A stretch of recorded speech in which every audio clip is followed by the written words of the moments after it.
हाँ जी, कैसे हो आप सब? भाई सब ठीक ठाक, कुशल मंगल। चलो जी, आज से हम लोग सीए फाउंडेशन में रिवीजन करने जा रहे हैं कंपनीज एक्ट की।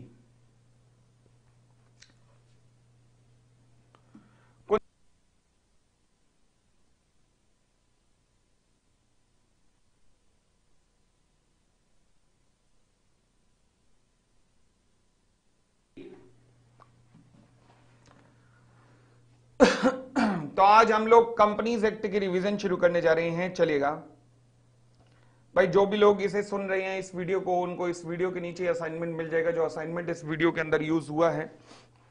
Meanwhile let us proceed further now. हाँ जी, सबसे पहले definition of company. Company company company company company definition of company क्या कहता है जी? सेक्शन 2 क्लॉज 20 इस बारे में कहता है। सेक्शन 2 क्लॉज 20 क्या कहता है इस बारे में? कंपनी को डिफाइन करते हुए कहता है कि company means a company incorporated under this act और any other previous company law. यानी कि कंपनी का मतलब क्या होगा कि हर वो कंपनी जिसका इनकॉर्पोरेशन इस एक्ट में, मतलब कंपनीज एक्ट में हुआ या इससे पिछले किसी भी कंपनी एक्ट में हुआ, क्या वो कंपनी कहलाएगी? यस। इस एक्ट में या इससे पिछले किसी भी एक्ट में, किसी भी कंपनीज एक्ट में। इससे पिछला कंपनीज एक्ट कौन सा था? Companies act 1956। उससे पिछला कैसा था? Companies act 1913। ठीक है जी, चले फिर एप्लीकेशन ऑफ दिस एक्ट। देखो जी, ये कंपनी एक्ट कहां कहां पर अप्लाई होता है?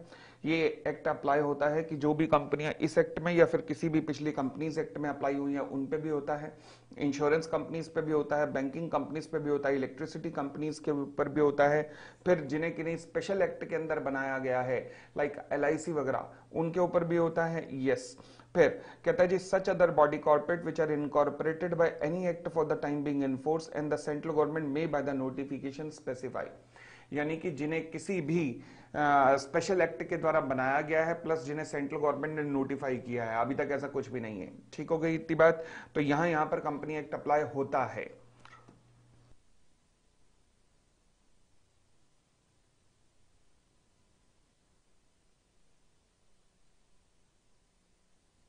हम बात करते हैं कैरेक्टरिस्टिक्स ऑफ अ कंपनी की। कंपनी के कुछ विशेष फीचर्स होते हैं। वो क्या क्या फीचर्स हैं? कैरेक्टरिस्टिक्स ऑफ अ कंपनी क्या क्या हैं? देखिएगा, सबसे पहला फीचर क्या है?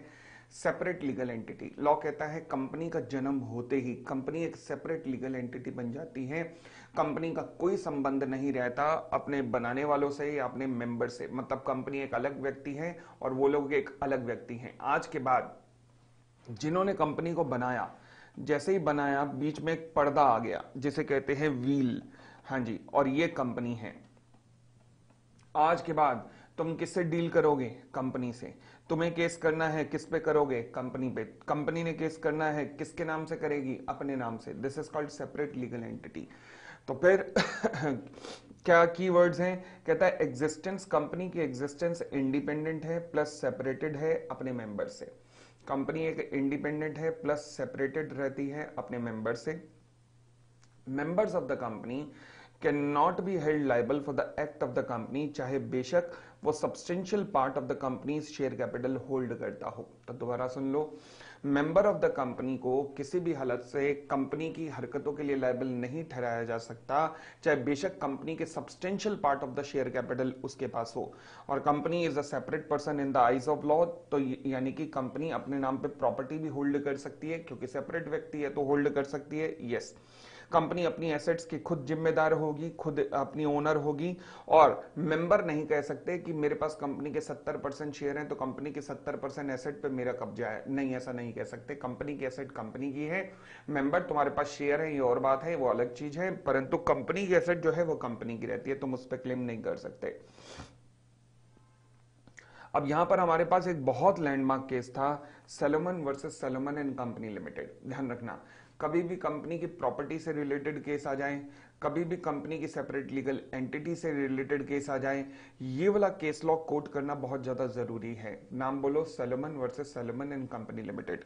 क्या कहेंगे यहाँ पे हुआ क्या था, थोड़ा सा रिकॉल करा देता हूं। मिस्टर सैलोमन थे, जिनकी एक प्रोपराइटरशिप कंसर्न थी सैलोमन शू कंपनी के नाम से, जिसे टेक ओवर कर लिया गया बिजनेस को एक कंपनी के द्वारा। उस कंपनी में यही डायरेक्टर थे, यही मेंबर थे, और यही डिबेंचर होल्डर भी यही थे। डिबेंचर होल्डर भी यही थे, मेंबर भी यही थे, डायरेक्टर भी यही थे। अब आगे की कथा क्या बनी कि डिसाइड किया गया कि भैया कंपनी ने टेक ओवर कर लिया। अब कंपनी जो है ढंग से बिजनेस चला नहीं पाई, कंपनी का बिजनेस ढंग से चल नहीं पाया, तो इवेंचुअली 1 साल के अंदर कंपनी लिक्विडेशन में चली गई। अब रिजल्ट ये था कि कंपनी की बैलेंस शीट के अंदर 10% डिबेंचर्स आ रहे थे जो कि सैलोमन के नाम थे और वो सिक्योर्ड नेचर के थे, और साथ में ही क्रेडिटर्स आ रहे थे 6000 पाउंड के। जब कंपनी की एसेट्स को बेचा गया तो सबसे पहले लाइन में लग गए डिबेंचर्स पेमेंट लेने के लिए। ये क्रेडिटर्स चिल्लाए, इन्होंने कहा बदतमीजों कुछ तो शर्म करो भाई। कंपनी का डायरेक्टर कौन, सैलोमन। कंपनी का मेंबर कौन, सैलोमन। कंपनी के डिबेंचर होल्डर कौन, सैलोमन। जहां देखो वहीं सैलोमन है, और पैसे भी सैलोमन ही पहले के लेके जा रहा है। तो हम क्रेडिटर किस बात के, हम क्रेडिटर किस बात के, मतलब हमने जो पैसा लगाया है हमारा क्या हुआ, हमें क्या मिला, कुछ भी नहीं, बाबा जी का ठुल्लू। तो फिर पैसा पहले हमें मिलना चाहिए, ये क्रेडिटर का कहना था कि डिबेंचर होल्डर से पेमेंट पहले हमें मिलनी चाहिए, क्योंकि कंपनी तो सैलोमन की है, लॉ मेकर ने कहा नहीं, ऐसा नहीं होता। कंपनी अलग है, डिबेंचर होल्डर अलग है, कंपनी अलग है, डायरेक्टर अलग है, कंपनी अलग है, मेंबर अलग है, कंपनी एक सेपरेट लीगल एंटिटी है। आपने पैसा जो दिया है वो कंपनी को दिया है, आपका सैलोमन से क्या लेना देना। तो इसलिए सबसे पहले पेमेंट, क्योंकि सिक्योर्ड लायबिलिटी को होती है और debenture holder is a secured liability, तो सबसे पहले पेमेंट किसे होगी, डिबेंचर होल्डर को ही होगी। सबसे पहले पेमेंट किसे होगी, डिबेंचर होल्डर को ही होगी। कोई दिक्कत तो नहीं।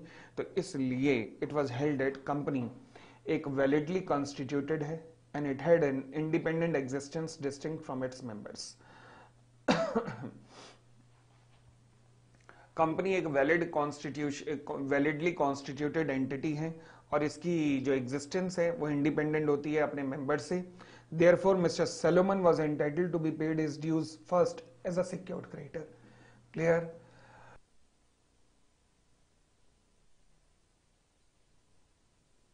केवल डिसीजन लिखना है, केवल डिसीजन कि in the case of Salomon versus Salomon and company limited it was held at. ठीक हो गई इतनी बात। और अगर आपको ये लैंग्वेज याद नहीं भी हो पा रही, अगर आपको ये लैंग्वेज याद नहीं भी हो पा रही, तो फिर आप एक काम कर सकते हो कि आपने ये जो लैंग्वेज याद की होगी ना, ये अगर ये वाली लैंग्वेज याद की होगी, इसी में लिख देना कि this view was also upheld in the case of Salomon versus Salomon and Company Limited। लो जी, ये एक और जुगाड़ है आपके पास। समझ आ गई बात। तो आप दोनों में से जो भी तरीका अपनाना चाहते हो अपना सकते हो, कोई दिक्कत नहीं है।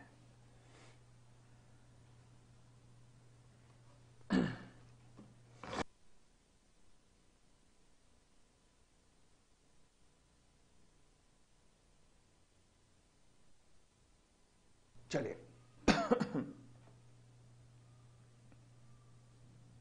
नेक्स्ट पॉइंट पे आते हैं। मकोरा का केस रहने देना, जरूरत नहीं है उसको करने की। आगे आगे बढ़ते हैं। मकोरा मकोरा मकोरा मकोरा मगर एक बार पूछा जा चुका है, देख सकते हो, दोबारा एक बार देख लो, एक बार मकोरा को भी देख लो। अब मकोरा का केस में हुआ क्या था, ध्यान से सुनना। मकोरा जो है कंपनी का मेजर शेयर होल्डर था। अब इसने क्या किया, कंपनी के स्टॉक का इंश्योरेंस कराया, मगर नालायक बंदे ने इंश्योरेंस पॉलिसी जो है वो अपने नाम पे ले ली। अब आग लग गई, कंपनी के स्टॉक में आग लग गई। इसने एक कॉलर ऊपर करके चौड़ा हो गया। इसने कहा चिंता मत करो, हमारे पास इंश्योरेंस है। इंश्योरेंस कंपनी के पास पहुंचे और कहा इंश्योरेंस कंपनी देखो जी हमारे स्टॉक में आग लगी है, लाओ हमें कंपनसेशन दो। हाँ, तो इंश्योरेंस कंपनी ने कहा बिल्कुल कंपनसेशन देंगे, लाओ जी दिखाओ इंश्योरेंस पॉलिसी दिखाओ। इंश्योरेंस पॉलिसी देखी तो वो तो मकोरा के नाम पे थी।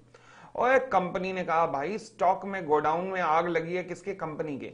कंपनी के गोडाउन में आग लगी और इंश्योरेंस पॉलिसी मकोरा के नाम है, तो मकोरा ने कहा मेरे पास ही तो सारे शेयर हैं। कंपनी ने, इंश्योरेंस कंपनी ने कहा इससे कोई फर्क नहीं पड़ता, इससे कोई फर्क नहीं पड़ता भाई। कोई भी शेयर होल्डर, ध्यान रखना, वो कंपनी की प्रॉपर्टी के बेसिस पे क्लेम रिकवर करने का अधिकार नहीं रखता अगर कंपनी की प्रॉपर्टी में आग लगी है, अगर उसने इंश्योरेंस पॉलिसी अपने नाम पर ली हुई है। बात समझ आया? यहां पर M insured the timber in his own name. The timber was lost in a fire. M claimed the insurance compensation, held that insurance company was not liable to him as no shareholder has any right to any item of the property owned by the company.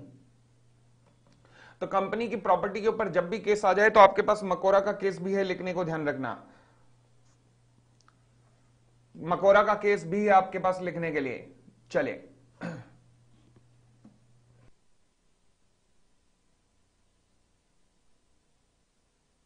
बड़े आगे बढ़ते हैं जी। Perpetual succession.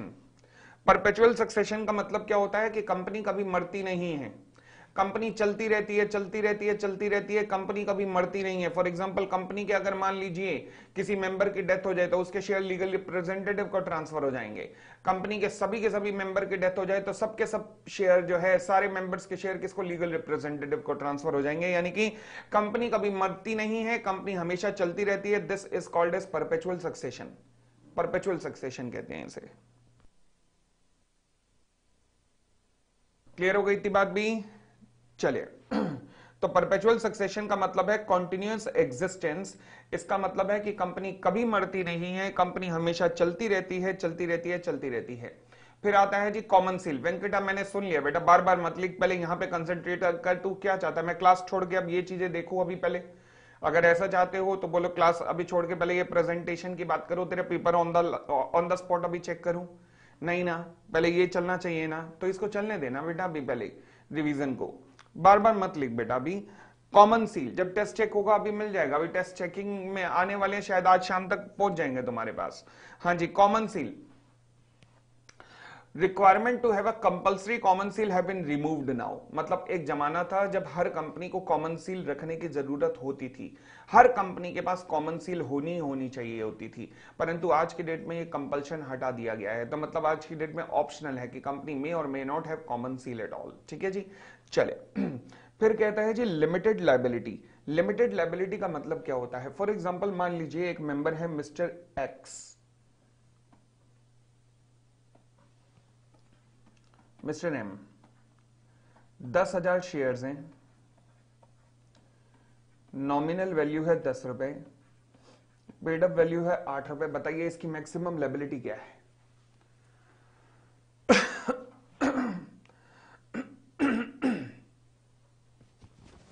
इसकी maximum liability क्या है? क्या मैं कह सकता हूं 2 रुपए के हिसाब से 20,000 शेयर पे मतलब 20,000 रुपए इसकी लायबिलिटी है? अच्छा, क्या कंपनी इसके आगे ऐसा कर सकती है कि हाथ जोड़ के खड़ी हो जाए?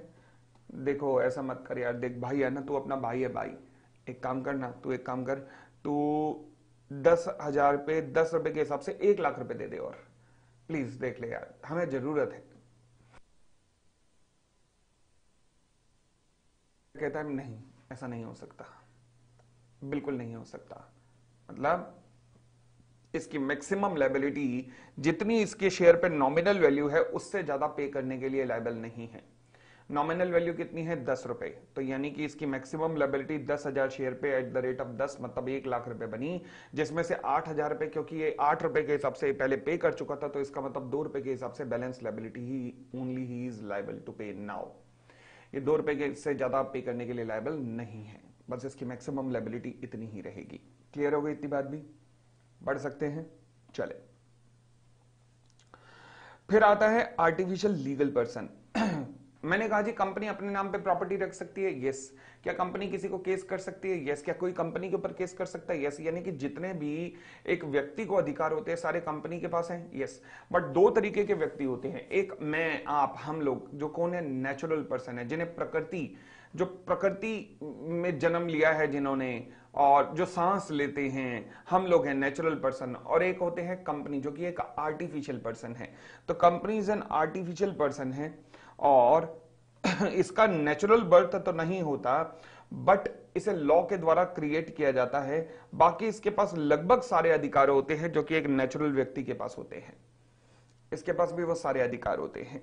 ठीक हो गई इतनी बात भी। चले, फिर हमारी अगली डेफिनेशन आती है प्राइवेट लिमिटेड कंपनी की। तो प्राइवेट लिमिटेड कंपनी क्या होती है? प्राइवेट लिमिटेड कंपनी ऐसी कंपनी होती है जिसमें पहले एक रिक्वायरमेंट थी minimum paid up share capital की। Minimum paid up share capital की एक रिक्वायरमेंट होती थी, बट आज की डेट में वो रिक्वायरमेंट हट गई है, तो इस पूरे पैराग्राफ की आपको जरूरत नहीं है। आप सीधा लिख सकते हो प्राइवेट कंपनी एक ऐसी कंपनी है जो कि अपने आर्टिकल ऑफ एसोसिएशन के द्वारा कुछ रेस्ट्रिक्शंस लगाती है। प्राइवेट कंपनी एक ऐसी कंपनी है जो कि अपने आर्टिकल ऑफ एसोसिएशन के द्वारा कुछ रेस्ट्रिक्शंस लगाती है। वो रेस्ट्रिक्शंस कितने तरीके की हैं? बेसिकली 3 तरीके की। पहली रेस्ट्रिक्शन है restrict the right to transfer its shares if any, यानी कि प्राइवेट लिमिटेड कंपनी अपने ट्रांसफर ऑफ शेयर्स पर, अपने शेयर्स के ट्रांसफर पर कुछ रेस्ट्रिक्शंस लगाएगी। अब ध्यान रखना, यहां पर वर्ड आया है रेस्ट्रिक्ट और यहां पर वर्ड आया है प्रोहिबिट। इस रेस्ट्रिक्ट का मतलब होता है कि अलाउड है if some conditions are fulfilled,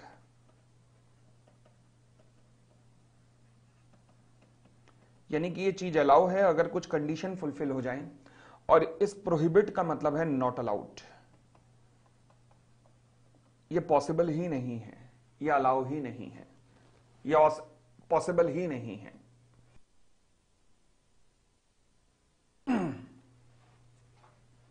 तो प्राइवेट लिमिटेड कंपनी अपने आर्टिकल ऑफ एसोसिएशन के द्वारा कुछ रेस्ट्रिक्शंस लगाती है। पहली रेस्ट्रिक्शन क्या है? Restrict the right to transfer its shares if any, यानी कि उसके प्राइवेट लिमिटेड कंपनी के ट्रांसफर ऑफ शेयर्स पर रेस्ट्रिक्शंस होती है। दोबारा बोलो, प्राइवेट लिमिटेड कंपनी के ट्रांसफर ऑफ शेयर्स पर रेस्ट्रिक्शंस होती है। इसका मतलब शेयर्स ट्रांसफर तो हो सकते हैं but subject to some condition. अब वो कंडीशन क्या होगी? प्राइवेट लिमिटेड कंपनी अपने आर्टिकल ऑफ एसोसिएशन में वो कंडीशन डाल सकती है। नॉर्मली जितनी भी कंपनियां भारत में हैं वो सबके आर्टिकल में कॉमन कंडीशन ही डली होती है। वो क्या? कि अगर कोई भी शेयर होल्डर अपने शेयर ट्रांसफर करना चाहता है तो सबसे पहले वो शेयर बोर्ड ऑफ डायरेक्टर्स को ऑफर करेगा। बोर्ड ऑफ डायरेक्टर्स उन शेयर्स के लिए एक सूटेबल बायर ढूंढने की कोशिश करेंगे। अगर वो बायर मिल गया तो अच्छी बात है, नहीं तो मेंबर अपनी इच्छा से इन शेयर्स को किसी को भी ट्रांसफर कर सकता है। लगभग सभी कंपनियों में यही रेस्ट्रिक्शंस होती है। दोबारा बोलो मेरे साथ, जब भी कोई मेंबर अपने शेयर ट्रांसफर करना चाहता है सबसे पहले वो किसको ऑफर करेगा? Board of director. Board of director उन शेयर्स के लिए एक सूटेबल बायर की तलाश करेंगे। अगर सूटेबल बायर मिल गया तो अच्छी बात है, नहीं तो बोर्ड ऑफ डायरेक्टर अपनी इच्छा से इन शेयर्स को मेंबर अपनी इच्छा से इन शेयर्स को किसी को भी ट्रांसफर कर सकता है। ये जनरली रेस्ट्रिक्शन होती है 100% प्राइवेट लिमिटेड कंपनी के केस में। तो एक बार दोबारा से रिकॉल कीजिए, प्राइवेट लिमिटेड कंपनी क्या है? प्राइवेट लिमिटेड कंपनी एक ऐसी कंपनी है जो कुछ रेस्ट्रिक्शन लगाएगी। कहां पर रेस्ट्रिक्शन लगाएगी? अपने आर्टिकल ऑफ एसोसिएशन के द्वारा। कितने तरीके की रेस्ट्रिक्शन है? 3 तरीके की रेस्ट्रिक्शन है। पहला रेस्ट्रिक्शन क्या है? Restriction of right to transfer its shares if any.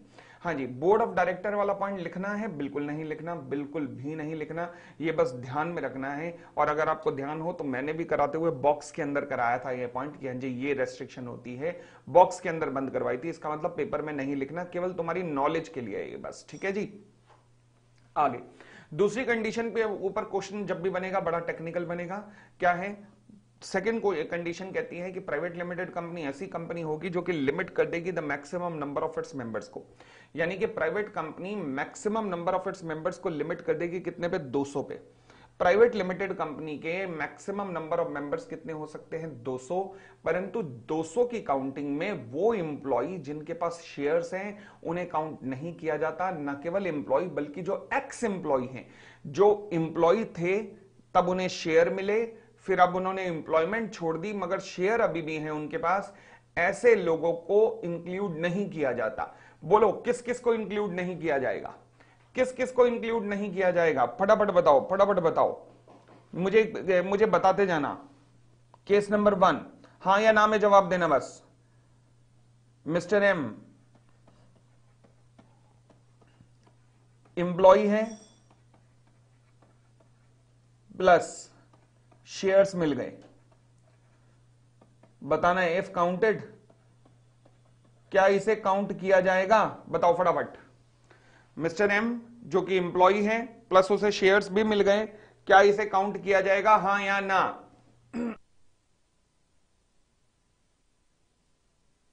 क्या मिस्टर एम को काउंट किया जाएगा as a number of members?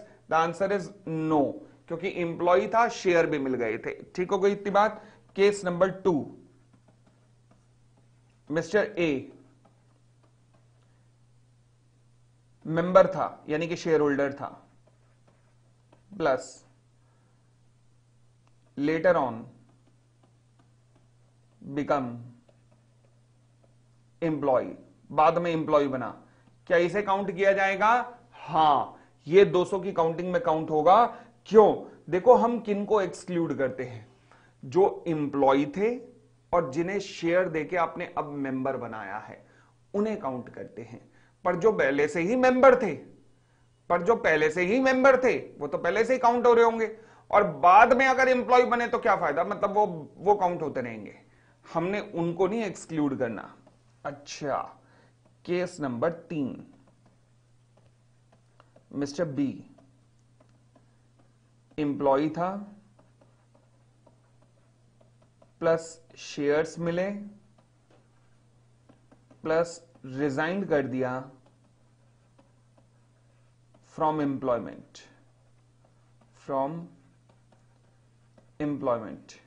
क्या ये काउंट होगा? नो, ये भी काउंट नहीं होगा, क्योंकि एक्स एम्प्लॉय है, तो ये भी काउंट नहीं होगा। समझ आ गई कहानी? भाई बोलो ना, हाँ, यहां तक समझ आया कि नहीं कॉन्सेप्ट?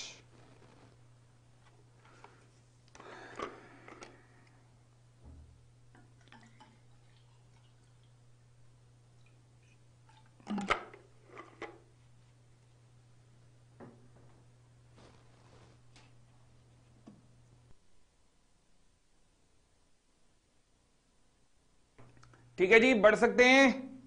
अरे डन का मैसेज दो भाई।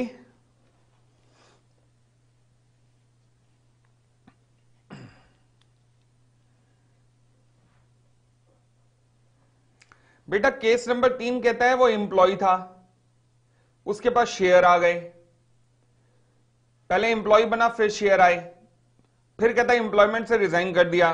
तो लॉ कहता है कि चाहे आप पास्ट एम्प्लॉय भी क्यों ना हो, आपको काउंट नहीं किया जाएगा ना। चले, फिर थर्ड रेस्ट्रिक्शन कहती है कि प्राइवेट लिमिटेड ऐसी कंपनी होगी जो कि प्रोहिबिट करेगी। प्रोहिबिट मतलब सख्त मना है, सख्त मना है, सख्त मना है। अच्छा, नॉट अलाउड एट ऑल, क्या कि इनविटेशन दिया जाए पब्लिक को to subscribe for any securities of the company. यानी कि प्राइवेट लिमिटेड कंपनी बिल्कुल नहीं कर सकती क्या? इनविटेशन। प्राइवेट लिमिटेड कंपनी आप इनविटेशन नहीं दे सकते। इनविटेशन का मतलब है आप प्रोस्पेक्टस इशू नहीं कर सकते ताकि पब्लिक आपके शेयर्स या आपके डिबेंचर्स के लिए अप्लाई कर सके। आप बिल्कुल भी इनविटेशन या फिर प्रोस्पेक्टस इशू नहीं कर सकते आम जनता को, ताकि आम जनता आपके शेयर्स या डिबेंचर्स के लिए अप्लाई कर सके। क्लियर हो गई इतनी बात भी? और आगे बढ़ते हैं। अब आते हैं पब्लिक लिमिटेड कंपनी के लिए, बट फिलहाल एक बार जरा प्राइवेट लिमिटेड कंपनी की डेफिनेशन दोबारा से मेरे साथ रिकॉल कीजिएगा। प्राइवेट कंपनी ऐसी कंपनी है जो कहां पर रेस्ट्रिक्शन डालती है? आर्टिकल ऑफ एसोसिएशन में। ओके, कितने तरीके की रेस्ट्रिक्शन है? 3 तरीके की। पहला, ट्रांसफर ऑफ शेयर्स के लिए वर्ड क्या है? रेस्ट्रिक्शन या प्रोहिबिशन? रेस्ट्रिक्शन। क्या? रेस्ट्रिक्शन। दूसरी बात, मैक्सिमम नंबर ऑफ मेंबर कितने हो सकते हैं? 200। Maximum number of member 200। 200 की काउंटिंग में किसको इंक्लूड नहीं किया जाएगा? उन एम्प्लॉयज को जिनके पास शेयर्स हैं, मतलब एक्सक्लूडिंग द प्रेजेंट और past employees of the company, इन लोगों को एक्सक्लूड कर दिया जाएगा। ठीक हो गई इतनी बात? थर्ड, प्राइवेट लिमिटेड कंपनी के लिए सख्त मना है। वर्ड क्या है? प्रोहिबिट। क्या मना है? Any invitation to the public, मतलब प्रोस्पेक्टस। किस लिए? ताकि लोग सब्सक्राइब कर सके। किस चीज के लिए? कंपनी के शेयर्स या डिबेंचर्स के लिए, क्योंकि वर्ड यूज हुआ है सिक्योरिटीज के लिए। तो यानी कि private limited company prospectus issue नहीं कर सकती आम जनता को, और आम जनता भी इसके शेयर्स और डिबेंचर्स के लिए एप्लीकेशन नहीं दे सकती है। ठीक हो गई इतनी बात? चले,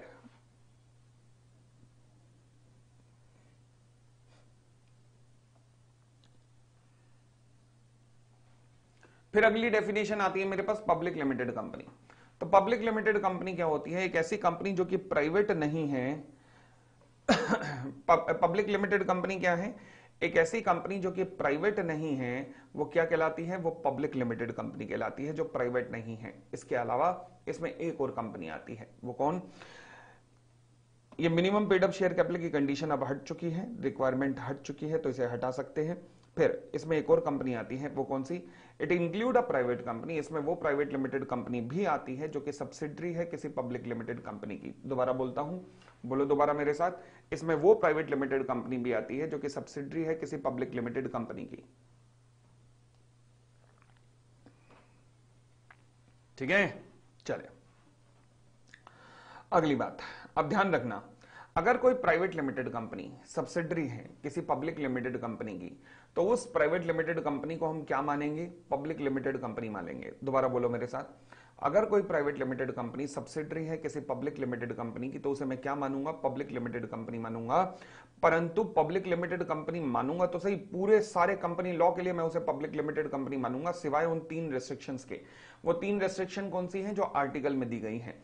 यानी कि अगर मान लीजिए एस प्राइवेट लिमिटेड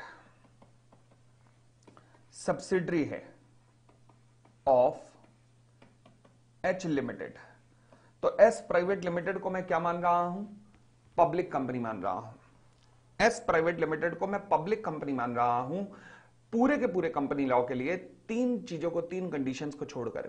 पहला, जो तीनों कंडीशन आर्टिकल में है, इसके मैक्सिमम नंबर ऑफ मेंबर्स कितने रहेंगे?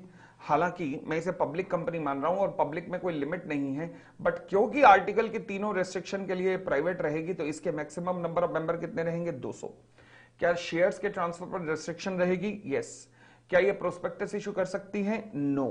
तो यानी कि शेयर्स के ट्रांसफर पर भी रेस्ट्रिक्शन रहेगी, मैक्सिमम नंबर ऑफ मेंबर भी 200 रहेंगे। और तीसरी कंडीशन कौन सी है? ये invitation to the public issue नहीं कर सकती और पब्लिक इसके सिक्योरिटीज के लिए अप्लाई नहीं कर सकती।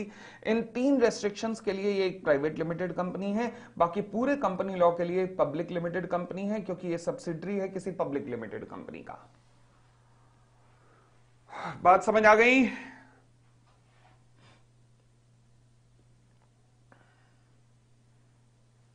भाई क्लियर है कॉन्सेप्ट?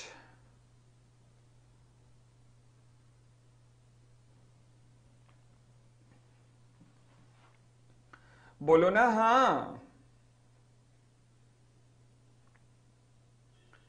ठीक है, चलिए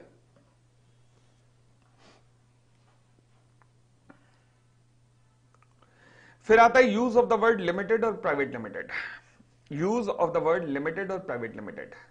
अच्छा, इस पे केस बन सकता है, बहुत बन सकता है, क्या दिक्कत है? आपकी कॉपीज में बनवाया भी हुआ है। हाँ जी, use of the word limited और प्राइवेट लिमिटेड। देखो जी, हर पब्लिक लिमिटेड कंपनी अपने नाम के आगे लिमिटेड वर्ड यूज करती है और हर प्राइवेट लिमिटेड कंपनी अपने नाम के आगे प्राइवेट लिमिटेड यूज करती है।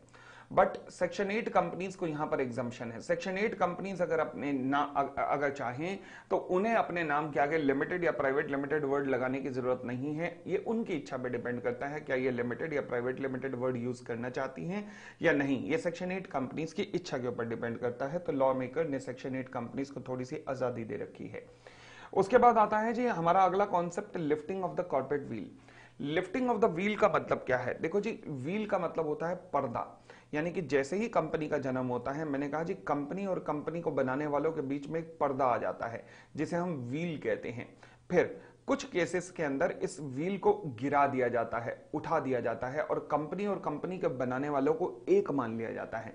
यानी कि there is no difference between the promoters and the company, दोनों को एक मान लिया जाता है। और वो सभी सिचुएशंस जब इस कॉर्पोरेट व्हील को गिरा दिया जाता है, उन सभी के सभी केसेस को हम कहते हैं lifting of the corporate wheel.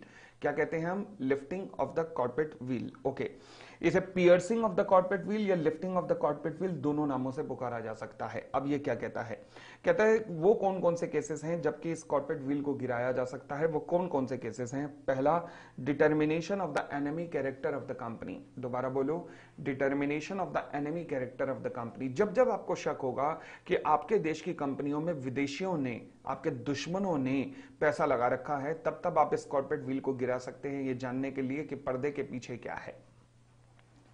जब जब आपको यह शक होगा कि आपके देश की कंपनियों में घुसपैठ हो चुकी है दुश्मन देश की, तब तब आप इस कॉर्पोरेट व्हील को गिरा सकते हैं। फॉर एग्जांपल हमें शक हुआ था हमारी जेट एयरवेज के ऊपर कि जेट एयरवेज जब मुंबई बम ब्लास्ट हुए थे तो जेट एयरवेज में अचानक से दुबई से पैसा आना शुरू हो गया था, क्योंकि हमें शक हुआ था कि यहां पर दाऊद इब्राहिम का पैसा है। तो हमने कॉर्पोरेट व्हील को गिराया और पीछे मुड़ के देखा कि किसका पैसा लगा हुआ है, तो लगा कि हाँ पैसा तो दुबई से है, मगर वो पैसा एतिहाद एयरलाइंस या फिर आगा खान साहब से आया है, वो पैसा दाऊद इब्राहिम का नहीं था, परंतु शक तो हुआ था। सिमिलरली सेकेंड वर्ल्ड वॉर के टाइम पे ये घटना हुई थी Daimler company limited versus Continental tyre and rubber company limited की, जहां पर कंपनी का नाम था Continental tyre and rubber company limited. इसने माल बेचा था डाइमलर को, डाइमलर ने पेमेंट तो दी नहीं, उल्टा केस अलग कर दिया। अब केस भी कर दिया, अब जज ने कहा भाई साहब एक तो तुझे पेमेंट देनी थी, ऊपर से तू केस कर रहा है, इतना कॉन्फिडेंस कहां से लाया? इसने कहा सर मैं बताता हूं, हम ब्रिटेन में रहते हैं, हम ब्रिटेन की कंपनी है, ये कंपनी जो ब्रिटेन की दिखा रही है ये ब्रिटेन की नहीं है, ये जर्मन कंपनी है, यहाँ पर German directors German share holder हैं। जज ने कहा वो तेरी ऐसी की तैसी, ये कैसे हो गया भाई? हाँ जी देखो जी, पर्दा नीचे गिराया गया तो पता लगा सब जर्मन घुसे हुए थे कंपनी के अंदर। एक ब्रिटिश डायरेक्टर था, बाकी सारे जर्मन डायरेक्टर थे, एक ब्रिटिश शेयर होल्डर था, बाकी सारे जर्मन शेयर होल्डर थे। यानी कि जर्मन और ब्रिटेन सेकेंड वर्ल्ड वॉर के टाइम पर इन दोनों में कुत्ते बिल्ली का वैर था। तो इसलिए क्या दुश्मन देश ने दूसरे देश की कंपनी में घुसपैठ कर ली थी? यस। तो कॉर्पोरेट व्हील को गिराया गया, yes. Determination of the enemy character of the company. Clear हो गई थी बात? Next, for the benefit of the revenue, यहां रेवेन्यू का मतलब है इनकम टैक्स अथॉरिटी या टैक्सेशन। हाँ जी, taxation authority for the benefit of revenue. देखो जी, कॉर्पोरेट व्हील को तब भी गिराया जा सकता है जब जब कंपनी बनाने का उद्देश्य क्या है? किसी टैक्स को चुराना। जब जब कंपनी टैक्स को चुराने के लिए बनाई जाती है तब तब लॉ मेकर बीच में आते हैं और कॉर्पोरेट व्हील को गिरा सकते हैं। अब जैसे कि एक एग्जाम्पल हुआ था कैलकाटा के अंदर ही कैलकाटा के अंदर एग्जाम्पल हुआ था, नाम था सर दिनशॉ मानिक जी पेटेट का। अब यहाँ पे क्या हुआ था, दिनशॉ मानिक जी पेटेट ने 4 अलग अलग कंपनियां बनाई थी और अपनी इनकम को उन चारों कंपनियों में ट्रांसफर कर दिया था। सोल पर्पस केवल एक ये था कि उस टाइम हर व्यक्ति को टैक्स में एग्जम्पशन मिलती थी एक सर्टेन अमाउंट तक। तो 4 बार एग्जम्पशन क्लेम करने के लिए इन्होंने 4 डिफरेंट कंपनियां बनाई थी और कोई भी पर्पस नहीं था।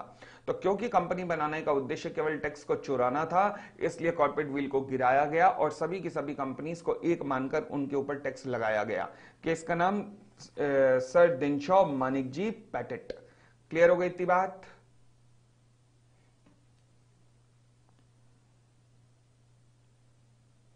Third, formation of the subsidiaries to act as an agent।